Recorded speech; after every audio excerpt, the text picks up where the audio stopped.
Howdy. Maybe it's due to Earth being the anode, which is somehow the more negatively charged object in a circuitry. Why negativity seems to have a bigger impact on basically everything.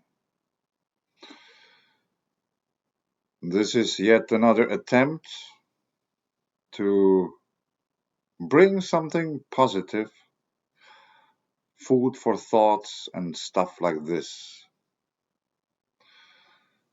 to you and therefore the rest of the world. Hopefully you'll find something interesting in the stuff I present in this video. It's gonna be a long one, as you probably already see in the thumbnail. I have a bunch of things. We will talk about archaeology. We will talk a bit about space weather, so to say, and also, of course, mountain water. And let's just start with this paper I stumbled across some time ago. The Bronze Age tombs of northwest Arabia, a chronotypological or typological study from AIULA and Khaybar, Saudi Arabia. I probably butchered these names, but I don't really care too much about this. So,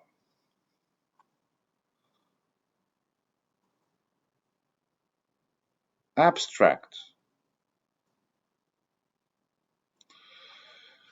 Northwest Arabia is marked by tens of thousands of monumental burial structures, most of which appear to have been built during the Bronze Age. These funerary features range from simple cairns and tower tombs through the large pendant burials with elaborate tail constructions. Yet, despite their clear presence across the landscape, comparatively little analysis of these structures has been undertaken to date. This paper results from the Aerial Archaeology in the Kingdom of Saudi Arabia project, AAKSA, and the Prehistoric Ayua and Khaybar Excavation Project, PAKEP, and offers the first chronotypological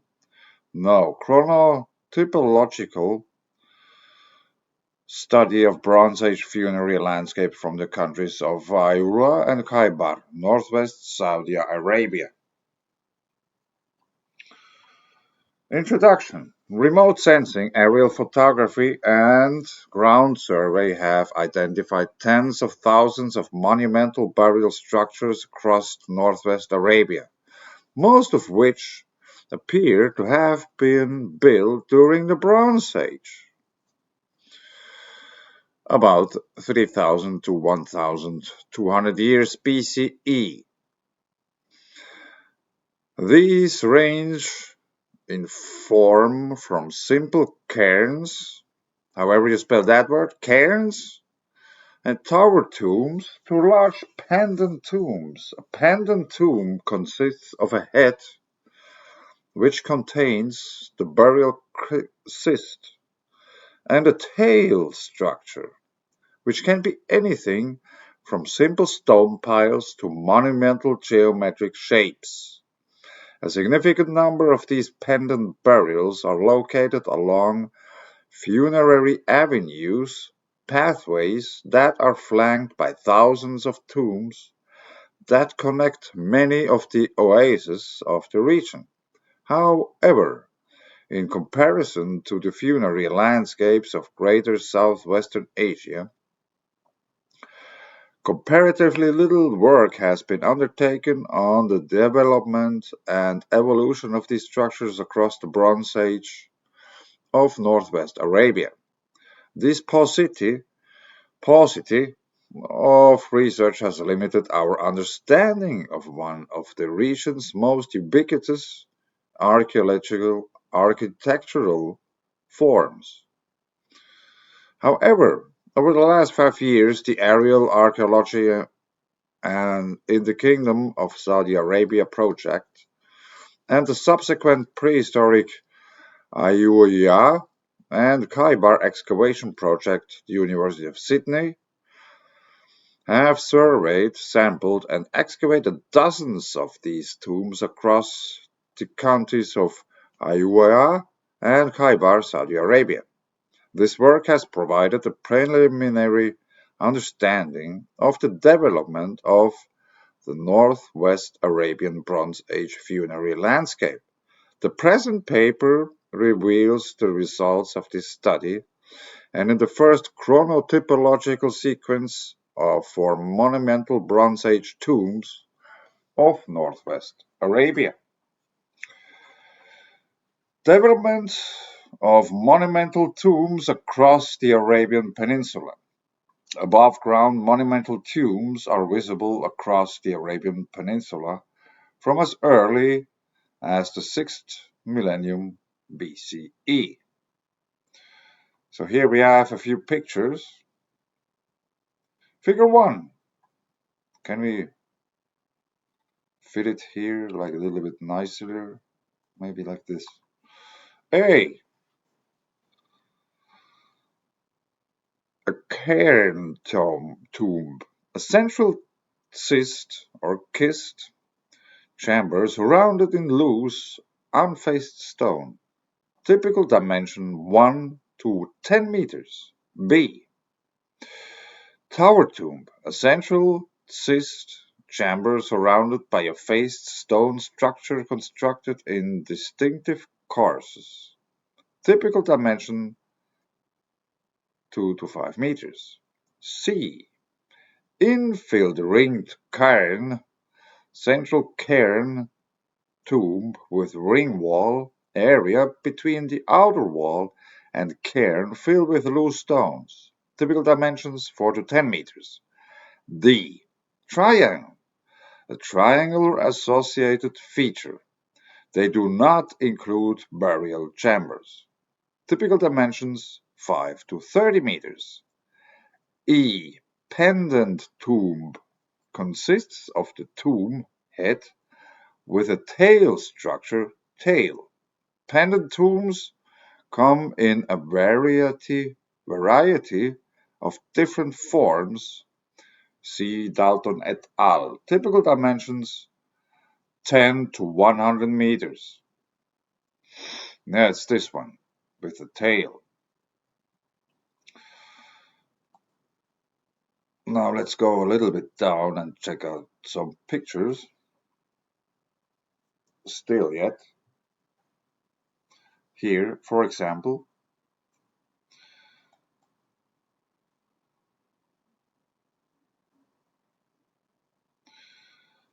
infilled ringed cairn.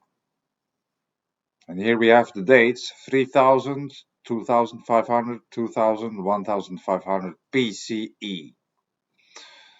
So this is evolving over time. Infilled ring cairn with trapezoidal tail. Tower tombs. And apparently this has been built for a long time. Maybe 1,000 years. Tower ring tower with trapezoidal tail. Ringed cairn tower with triangle. Ringed cairn tower with wall tail. And a double steep tower tomb. So we have the outer ring, an inner ring, the tail, and the inner ring and the outer ring, except for this one here, seems to be apparent in all of these.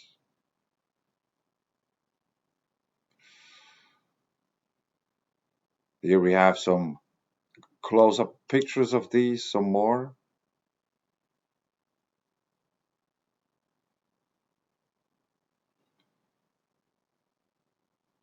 Here's yet another one. We have the inner ring, the outer one, and the even more outer one. I just want to point out these features because they are very important. And here we can see even like it would have star-like features. Spoked ringed cairn. Yeah, spoked ring. Yeah, so I think you get the idea. Here is a very beautiful one with, how do they describe this? It's possibly a badly disturbed segmented wedge-tail pendant tomb. Bottom IDHI IDIHAF blah blah blah is a well-preserved segmented wedge-tail tomb located just 27 kilometers to the southwest of IDH blah blah blah. And here we have some more figures.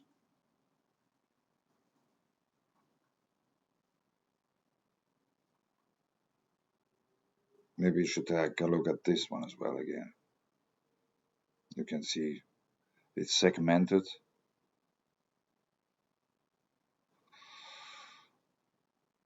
And here we have, this might be a bigger one, I don't know.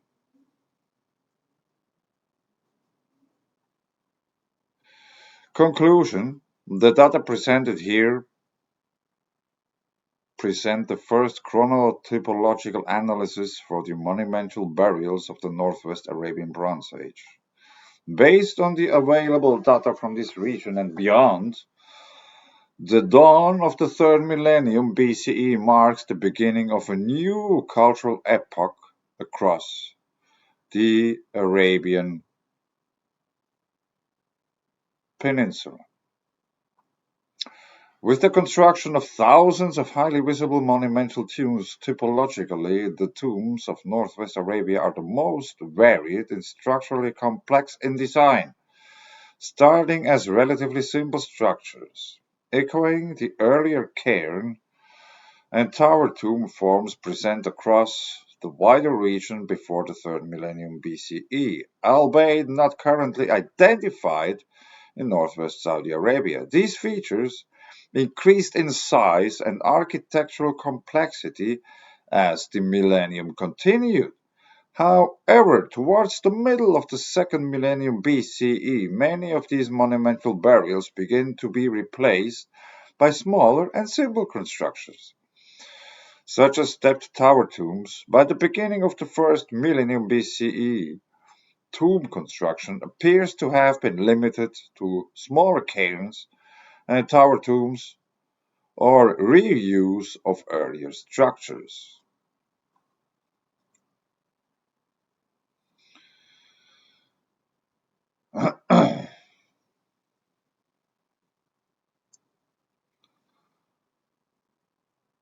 So, in other words, as they tell here already, or like again tell you, the features increase in size and architectural complexity as the millennium continued. As we have seen already up here,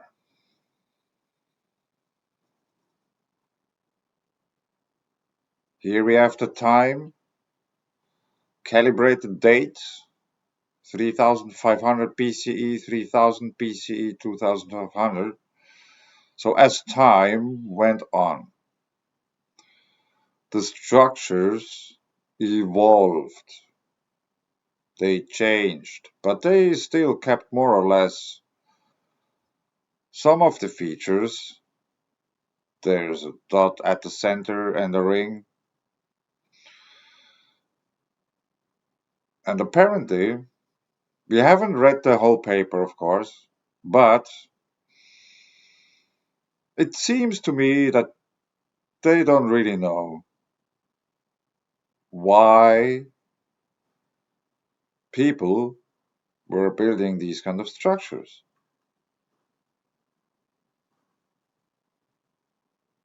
Let's go over to Google Earth because I found them.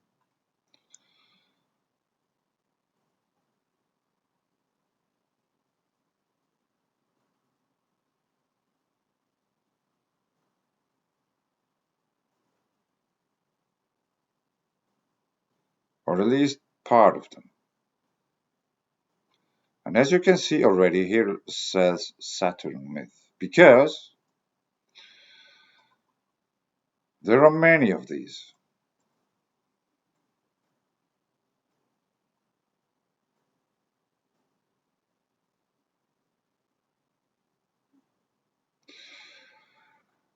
Those professionals apparently haven't seen or read ever The Saturn Myth by David Talbott.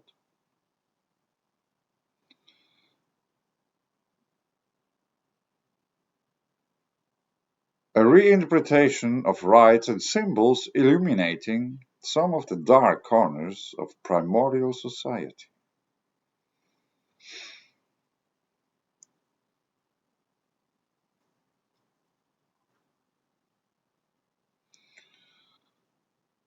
In 1980. And the paper we just looked at, it was just made 2 or 3 years ago.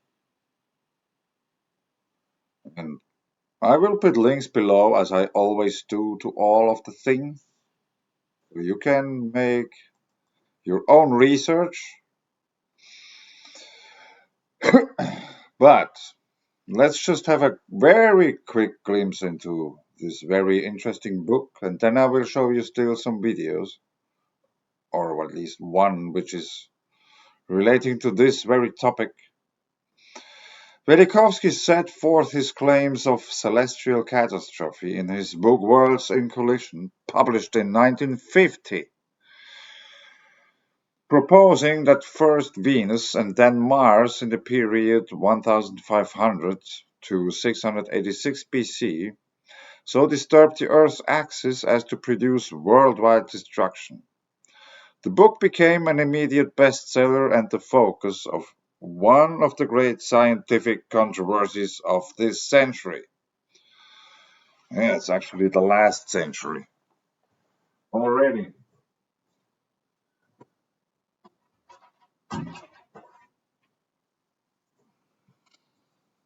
I mention Velikovsky not only because his work obviously relates to the thesis of this book, but because, as a matter of record, Velikovsky first directed my attention towards Saturn. In a manuscript still awaiting publication, Velikovsky proposed that the now distant planet, yeah, now distant planet, was once the dominant heavenly body, and he identified Saturn's epoch with the legendary Golden Age. While I have not seen Velikovsky's unpublished manuscript on Saturn, a brief outline of his idea inspired the present inquiry. Was Saturn once the preeminent light in the heavens? Yet I possessed at the outset no conception of the broad thesis presented here, which fell into place with surprising rapidity. Once I set out to reconstruct the Saturn myth, while expecting to find at best only faint echoes of Saturn, or no hint at all, I found instead that the ancients, looking back to the beginnings, were obsessed with the planet God and strove in 1,000 ways to relieve Saturn's epoch. The most common symbols of antiquity, which our age universally regards as solar emblems, this one here, were originally unrelated to our Sun. They were literal pictures of Saturn, whom the entire ancient world invoked as the sun. In the original age to which the myths refer, Saturn was no remote speck faintly discerned by terrestrial observers. The planet loomed as an awesome and terrifying light. And if we were able to believe the widespread accounts of Saturn's age, the planet God's home was the unmoving celestial pole, the apparent pivot of the heavens, far removed from the visible path of Saturn today. So, now let's have a quick glimpse into a documentary which I recommend everyone to look at least or to watch at least once. Symbols of an Alien Sky. And we are already at 1 hour and 3 minutes. And now let's have a few minutes and just look at this, what it's showing.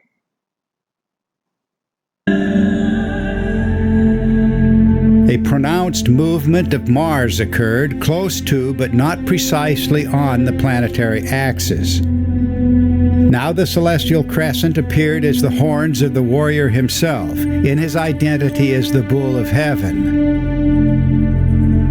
And it should not surprise us that the foundation post bore the image of the bull at its apex.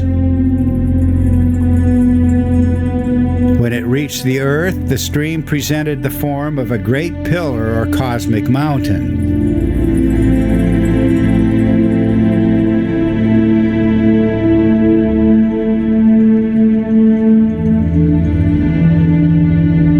Perhaps it is too much to believe that the famous bull of heaven was just a pillar and shining horns.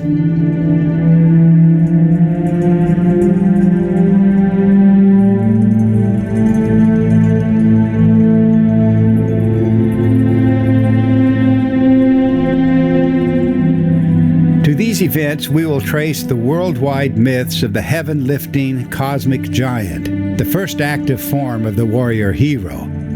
His upraised arms were precisely the same thing as the horns of the bull of heaven, a testament to the integrity of the substructure, the archetypes.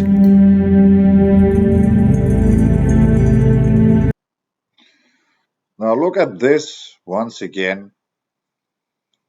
How does this look? And then we go to Arabia.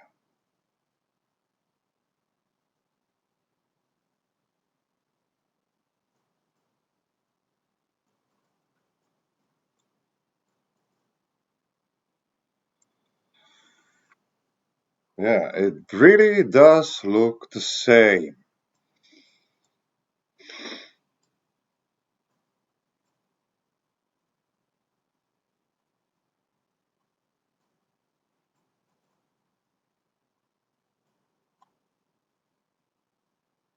Does it?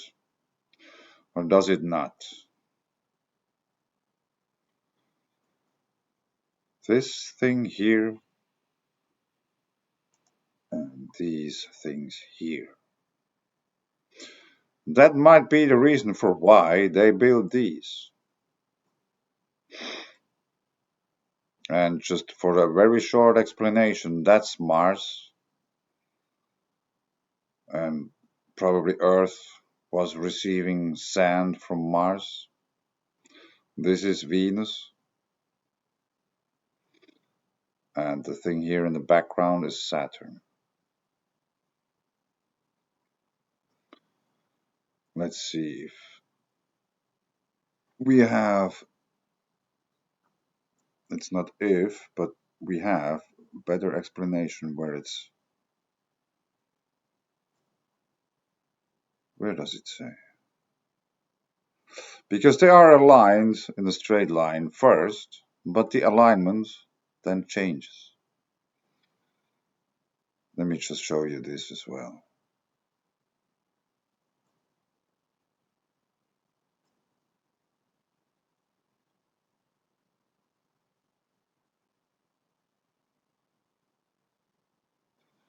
Anyway, you will figure it out if you watch the documentary.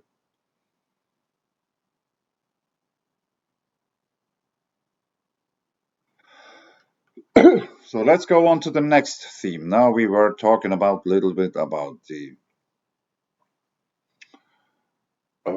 Saturn myth and the symbols in the Arab desert. Now let's go to something I was trying to explain in the Brainstorm podcast some time ago. Now let's just have a quick listen in order to get you on to what's the thing about. I agree. So, is the composition of CME an underrated factor? What has sulfur to do with all that, if anything? Yeah, that was a really interesting time-lapse video because all of a sudden the sky turned red. And here we look at some real-time solar wind observations. We have the BC and the phi angle, the density, the speed, and the temperature. That's basically the data what everybody is looking at. Maybe some guys somewhere have some more data, but what I find really interesting is that we have the density.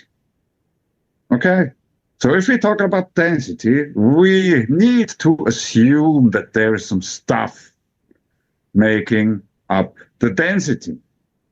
You know, material, actual material, because it's the solar wind, it's not just radiation, it's actual matter and stuff. And if we have a CME, a coronal mass ejection, yeah, mass, it's material. So the sun is made of something. And if we have a mass ejection from the sun, there is stuff flying towards Earth. But no one really talks about the stuff itself. What is it made of? Because I'm pretty sure there's a huge variation in how it will interact with Earth's magnetic fields, depending on the constituency of the coronal mass ejection or solar wind in general, because I don't think that it's always the same. There has to be very big fluctuations. So, and all these things like solar wind, solar activity, they will impact Earth. And as I have shown in this last presentation, how I make a comparison between Earth and the layers of Earth and the atmosphere. Exactly. Yes. And in my paper in 2023, I wrote about, I think in my last talk, I also talked about this, that fluctuations in solar activity might have influence on the height of the atmospheric layers, but maybe also on the amount from 7 to 8 to 3 or whatever, or if there's a huge blast, none at all, which would be a very, very bad thing. So when it turned out, in 23, I made this paper, and a year later, I stumbled across this paper, Long-Term Oscillations and Trends of the Mesosphere derived from 60 years of standard phase heights measurements over Europe. An update. Yeah, and actually have to maybe put this here. Changes over 60 years, shrinking by 300 meters. Ah, that's interesting. So it really does it. Yeah. All right. So that's the thing.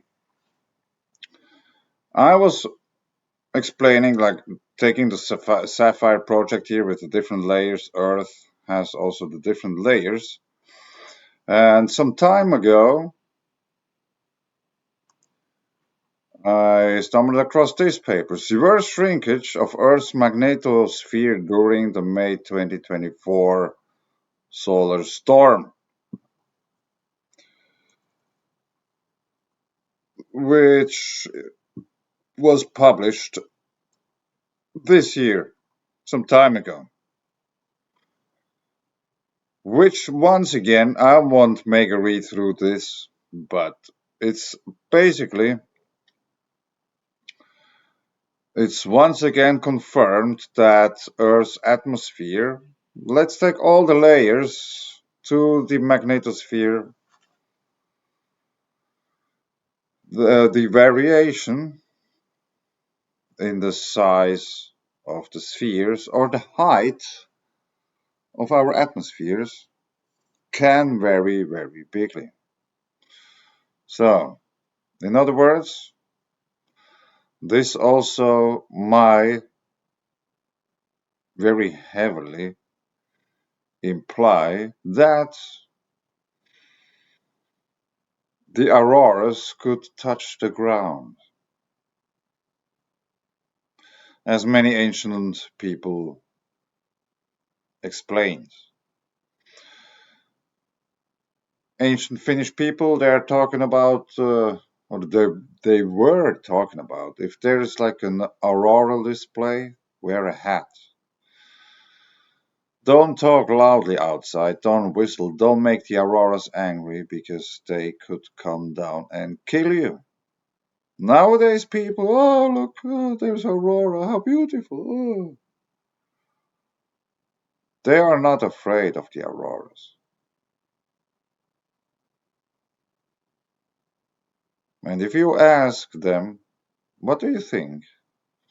What keeps the auroras up there?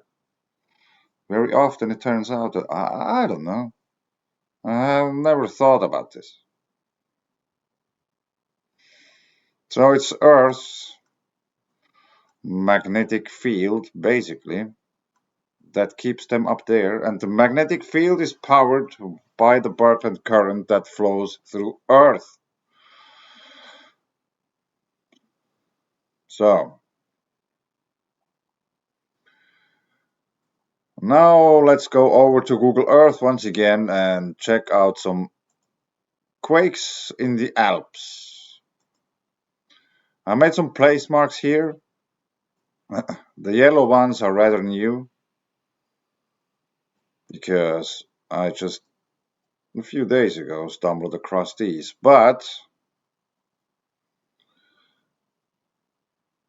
where is it?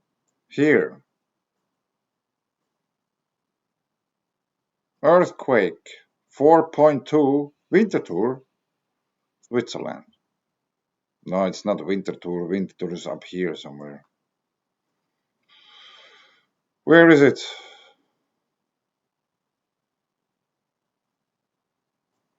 Anyway, it's a little bit, it's not exactly at this place, but the thing is, if we go over to, now let's just take a look at this region here, like earthquake. There's like a bunch of earthquakes I marked. Now let's check out quickly if there's still some activity since yesterday in the same area. No, it's this area. Let's put on all of them. Yeah, let's look at this. Somewhere here was the 4-pointer. 0.9, 2.6, 0.8, 0.7, 1.5, and 1. 4 kilometers in depth. If we would have 2 weeks or something, there would be a whole bunch of quakes here. It could all be already almost could be called a swarm, which is going on here in Switzerland. So I have been looking around a little bit in the area.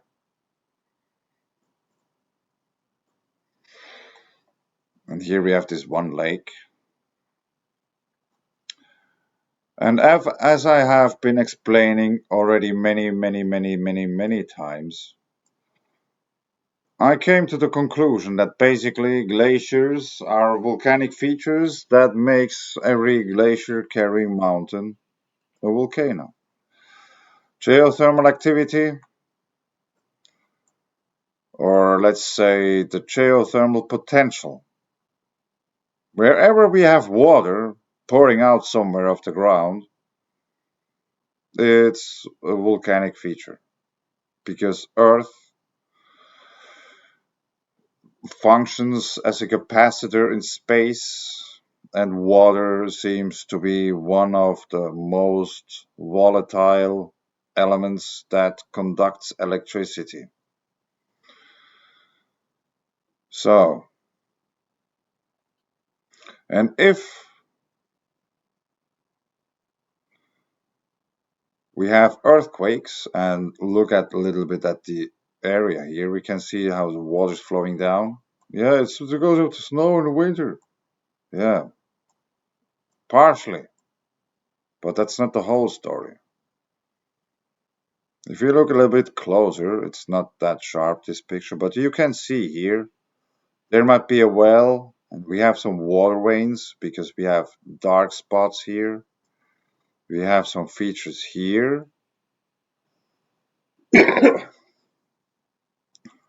might indicate, also here is a dark spot. Whatever these are, I don't know. It would be very cool to go around there and have a look at them up close.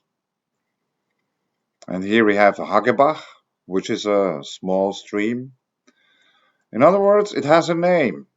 That implies that there might be water flowing more or less all the time. But, and if this would be like some kind of a volcanic thing, we could maybe expect to find some other stuff there too. And I think I made a place mark here.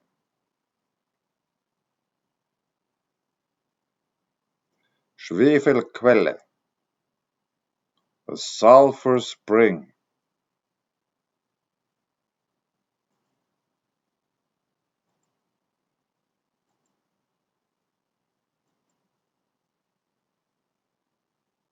Sulfur water. And just normal water, so to say.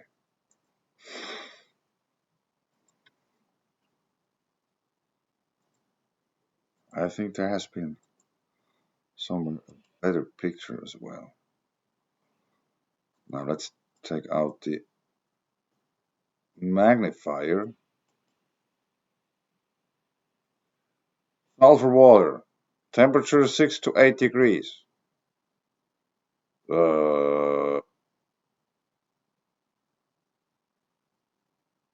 What is it? Magnesia? I cannot get it now into my head. In English. CO2 with chalk, natron, basically salt, iron, oxidol, chlornatrium, again salts. Yeah. So it's special water, and apparently it's yellow. How comes? Because sulfur is yellow.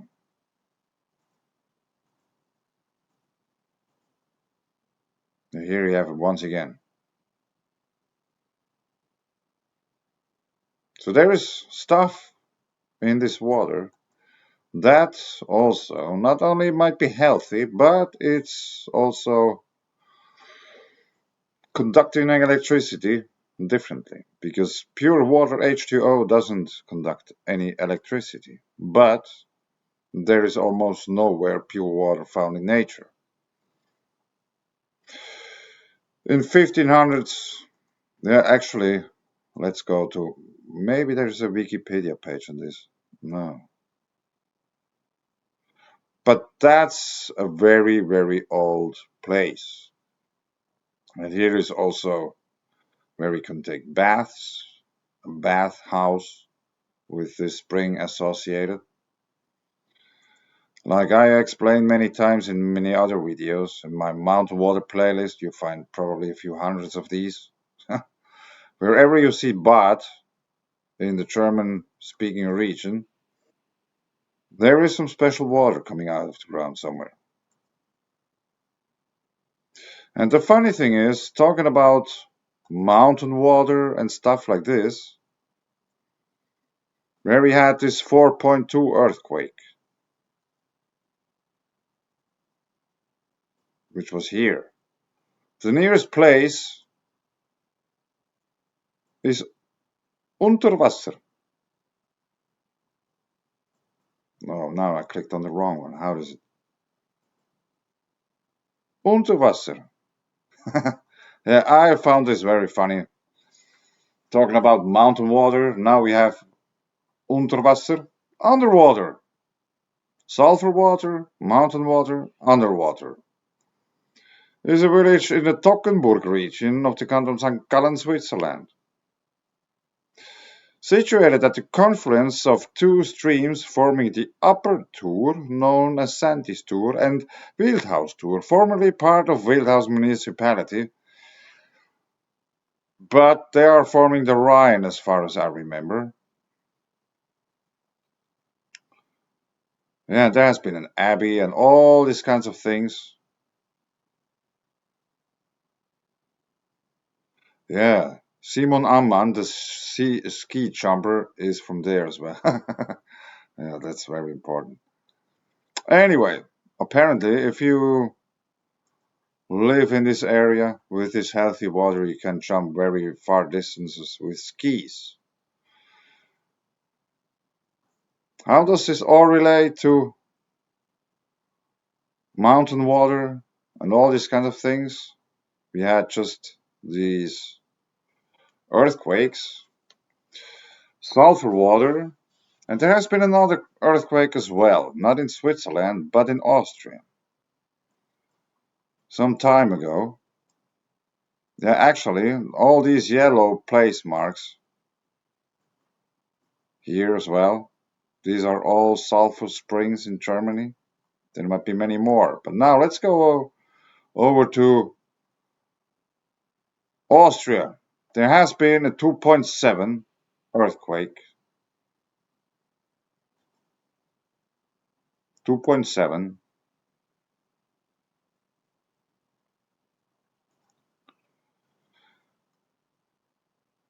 In the Neusiedler See area. Yeah, who looks up at 2.7 earthquake? No one cares. If it's not greater than 6, no one cares. I do. Because I found this area very interesting. Now let's put out all the stuff and we can just take a look at this. Let's turn it around.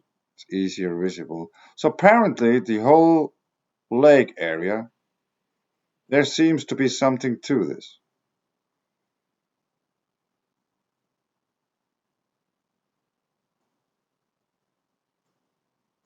We have different colored waters.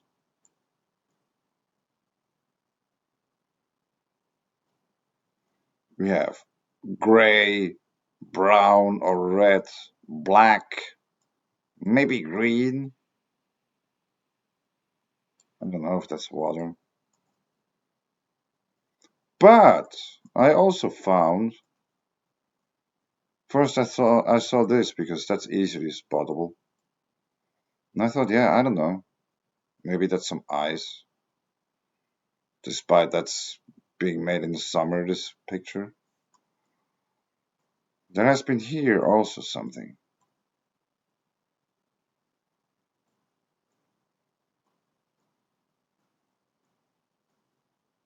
And again.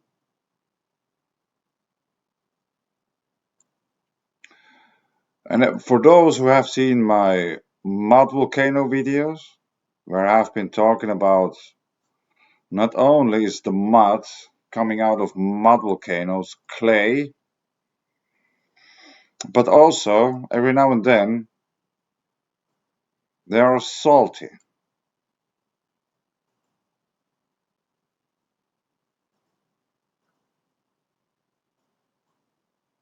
And it turned out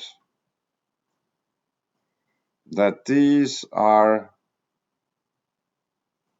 salt ponds.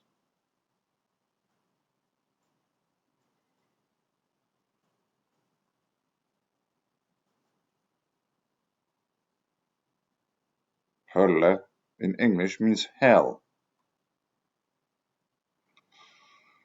So it doesn't seem to be a too bad place. And the Austrian hell doesn't seem too bad.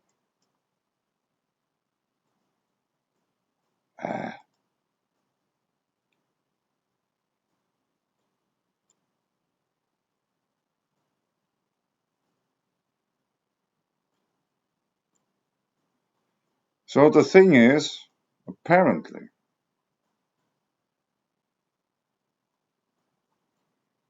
if we take all these things I've been talking about the salt, about clay, about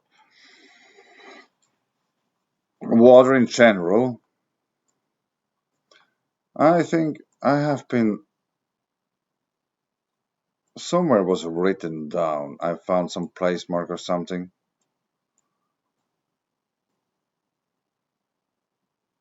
Obere Stinkersee. The smelly lake, the upper smelly lake. Yeah. There might be some sulfur in these too, that's why they're smelly. But these are salt deposits. It doesn't, I cannot find it here now.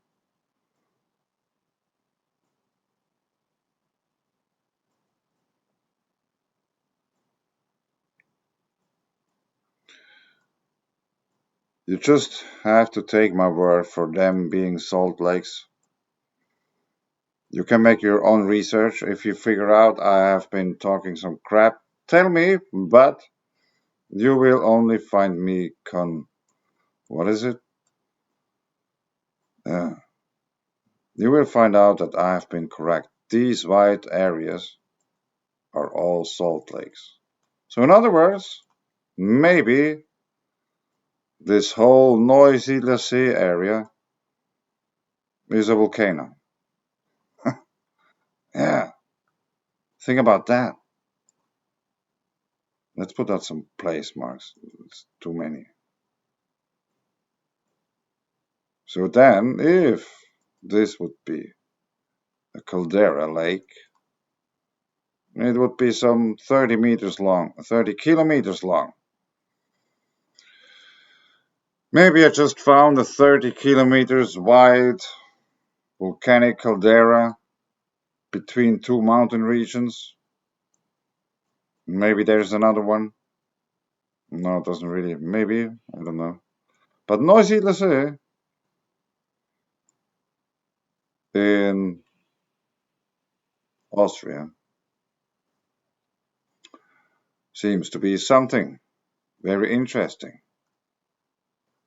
Because, for example, hydrothermal alteration at the San Vito area of the Campi Flegrei geothermal system in Italy. Mineral review and geochemical modeling.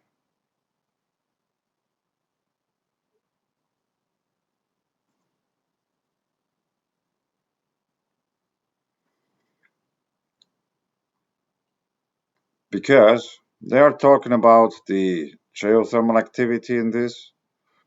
And for those who don't know, Campi Flegrei, we have very big eruptions and very neatly layered deposits in different forms and shapes. Some are tough, but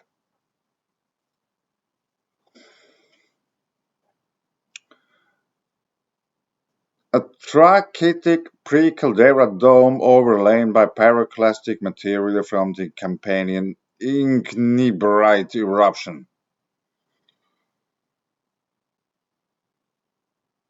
And it turned out that trachytic pre-caldera or trachyte is basically alkali feldspar. Alkali feldspar and clay similarities. Alkali feldspar and clay minerals share similarities in their chemical compositions, both containing aluminium, silicon, and oxygen. I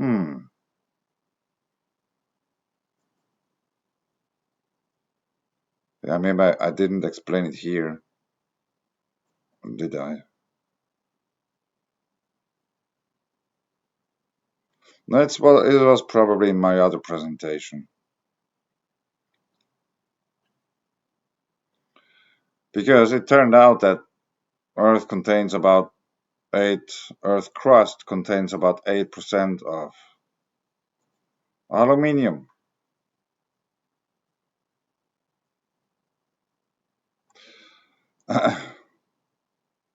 Feldspar, sometimes spelled Feldspar, is a group of rock-forming aluminium tectosilica minerals also containing other cations such as sodium, i.e. salt, calcium, potassium, or barium. Feldspars make up to 60% of Earth's crust. Yeah.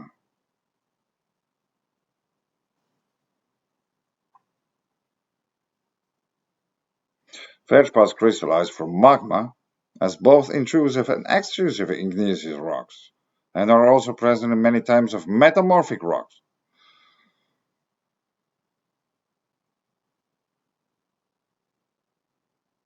In other words, it's the stuff that also comes out of mud volcanoes. So I think I leave it here. We could go on and on and on, but I leave it here because it might be already a very difficult video to watch, but I don't care too much. Feldspar is basically clay. And here we have clay, salt, and all these other things, as we do have here in Switzerland at the earthquake swarm area near Liechtenstein. Now let's just look at one still. There has been a small quake, 0.7, and it's very close to my favorite glacier, where we have this feature here. Now we have to switch the time in order to see my very favorite feature. Yeah, this really looks like there would be some dark material, maybe clay, emerging in the middle of the glacier. Maybe there's also some salt in it, that's why it's molten. Yeah, and it's a glacier on top of a mountain.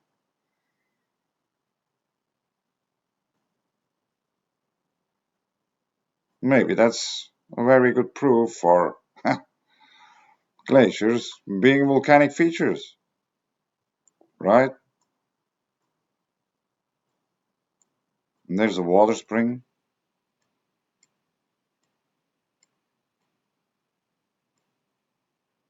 2,000 meters above sea level.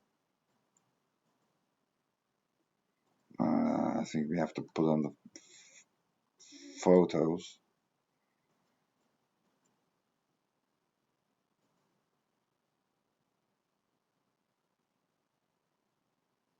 In order for you to see the spring, maybe it's not this one.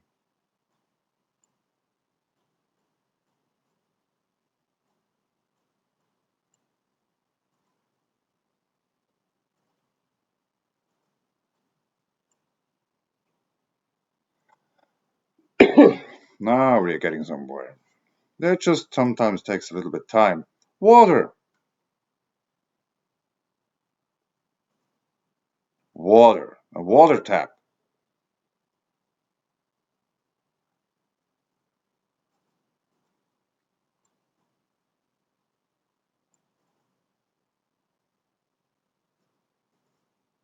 It's not exactly on top of the mountain,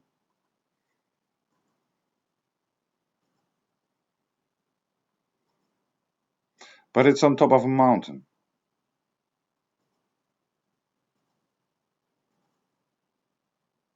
See?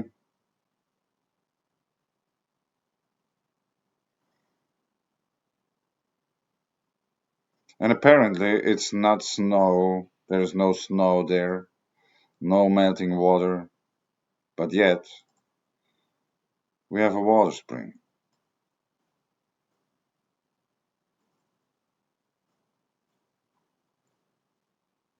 Yeah, and a little lake here, a wet spot. Yeah, mountain water. Maybe here the ground is moving slowly because there's water coming out.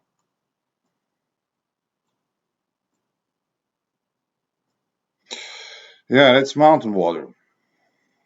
Let me just show you quickly still about mountain water. Producing sulfur. For those who haven't seen this yet, I will put a link below to this. Go to the playlists. There is some clay videos, but I wanted to show you the mountain water playlist. Where is it? Sun machines, Christmas time, peat, solar system.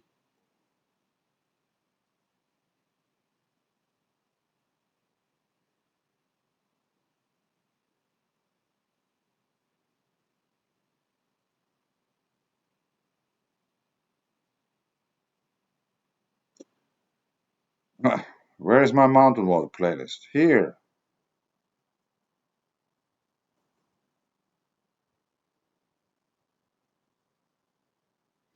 "372 videos.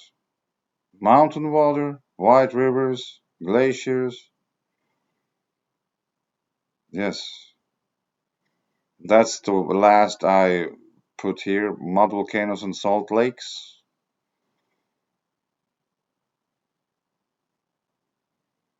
If you are ever bored and want to know more about mountain water, here are 372 videos you can check out. And after this, you probably understand a little bit more why and how I still think that glaciers are lava streams made of water, and the glacier carrying mountain being a volcano. But anyway, that's all for now. Thanks. Bye.